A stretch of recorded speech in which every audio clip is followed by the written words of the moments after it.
So as part of my lesson today, we're looking at jumping. Now there's two types of jumps that I'm focusing on.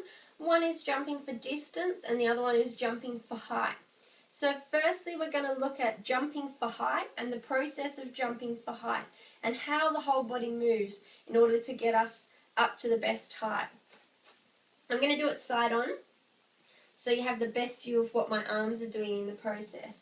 So what we want to start by doing is bending our knees, making sure we take some of the weight off. We want to bend our knees so we can bounce and push off on our feet. So bend our knees, our arms are backwards, and we're going to swing our arms to get a bit of momentum. So when we swing our arms, we then want to bend our knees, push up off our feet, our arms go up and our body comes up off the ground. So I'm going to show you an example, remembering looking forward, head up. And we always want to make sure we push through our feet and push through our legs to push us up off the ground. And remembering our arms are important. They need to go stretched right up. We want to stretch our legs up when we jump. So I'm going to show you an example so you can see it in action.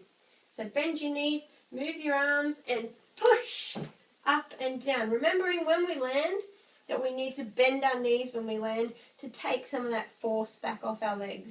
So making sure when we land back down, our knees then bend. So that is jumping for height. Jumping for height. Now if we look at jumping for distance, the process is a little bit different.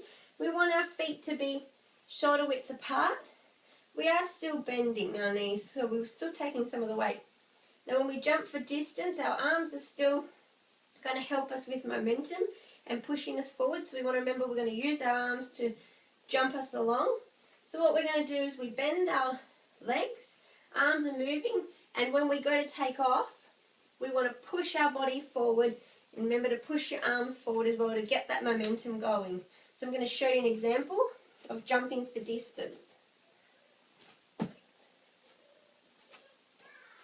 That's an example for jumping for distance. I'll show you front on so you can see it that way as well. And remembering when you land, you need to keep your legs bent to get the weight, to take some of the weight off your legs.